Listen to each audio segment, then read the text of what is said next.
Ezekiel, Kabanata 34.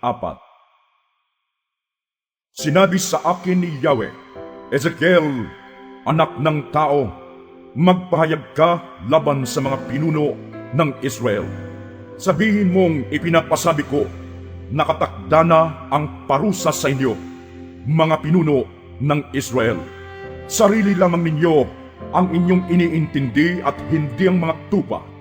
Iniinom ninyo ang gatas, nagdaramit kayo ng lana, at nagpapatay ng mga pinatabang hayop, ngunit hindi ninyo pinapakain ng mga tupa. Bakit hindi ninyo pinapalakas ang mahihina? Ni ginagamot ang mga may sakit, ni hinihilot ang mga pilay. Bakit hindi ninyo hinahanap ang nawawala? Ni ibinabalik ang nalalayo. Sa halip ay ginagamitan ninyo sila ng kamay na bakal. Sila'y nangangalat at nilalapan ng mababangis na hayop, sapagkat ang mga ito'y walang pastol.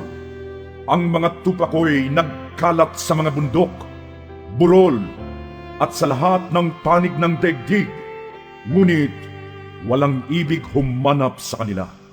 Dahil dito, mga pinuno, dinggin ninyo ang aking sinasabi. Ako ang Diyos na buhay.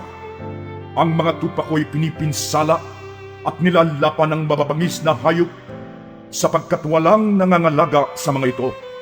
Hindi hinahanap ng mga pastol ang aking mga tupa. Sa halip na alagaan nila ang mga ito, ang sarili nila ang binubusog. Kaya nga makinig kayo, mga pastol. Pakinggan ninyo itong aking sinasabi. Laban ako sa inyo.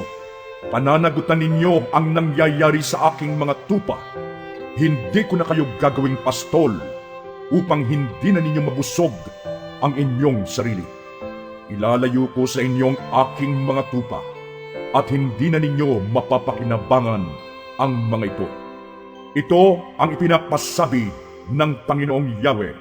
Ako mismo ang maghahanap at mag-aalaga sa aking mga tupa. Kung paanong hinahanap ng pastol ang tupa niyang nawawala, gayon ko hahanapin ang aking tupa.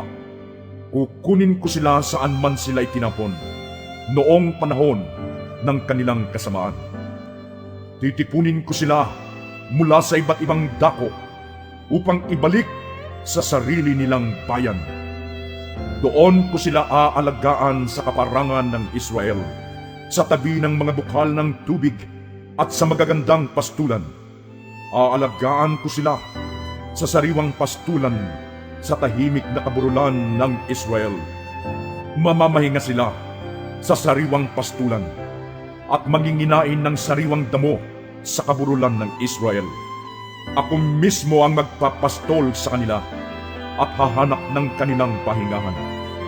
Hahanapin ko ang nawawala, ibabalik ang nalalayo, hihilutin ang napilay, palalakasin ang mahihina. Ngunit pupuksain ko ang mga malulusog at malalakas. Ibibigay ko sa kanila ang katarungan. Sa inyo, aking kawan. Ito ang sinasabi ng inyong Diyos na si Yahweh. Ako ang magiging hukom ninyo. Hahatulan ko kayo at ibubukod ang mga tupa sa mga kambing. Hindi na kayo nakontento sa panginginain. Sinisira pa ninyo ang di nyo maubos. Bakit hindi na lang kayo uminom hanggang ibig ninyo? Bakit binubulabog pa ninyo ang tubig na natitira? Ang kinakain ng aking kawan ay ang tinatapak-tapakan pa ninyo, at ang iniinom ay ang binulabog ninyong tubig. Dahil dito, sabi ni Yahweh, ako mismo ang magbubukod-bukod sa malulusog at mahihinang tupa. Kinigit-git ninyo at sinusuwag ang mga mahihina hanggang sa sila'y mangalat kung saan-saan. Dahil dito, ako ang mangangalaga sa aking kawan, at hindi ko papayagang sila'y inyong apihin. Ihihiwalay ko ang mabubuti sa masasama. Itatalaga ko sa kanila ang isang hari, tulad ng lingkod kong si David. Siya ang magiging pastol nila. Akong si Yahweh ang magiging Diyos nila at ang mamamahala sa kanila ay isang haring tulad ng lingkod kong si David. Akong si Yahweh ang may sabi nito. Gagawa ko ng tipan upang mabuhay sila ng mapayapa. Paaalisin ko sa lupain ang mababangis na hayop upang ang mga tupa ko'y magkaroon ng kapanatagan, maging sa kaparangan o sa kagubatan man. Pagpapalain ko sila at ang lupain sa palibot ng burol na itinalaga nila sa akin. At pauulanin ko sa kapanahunan, sila'y pauulanan ko ng pagpapala. Mamumunga ang mga punong kahoy sa kabukiran. Mag-aani sila ng sagana, buhat sa kanilang lupain, at sila'y mamumuhay doon ng panatag. At kung mapalaya ko na sila mula sa umaalipin sa kanila, makikilala nilang ako si Yahweh. Hindi na sila lolooban ng ibang bansa, ni dadaluhungin ng mababangis na hayop.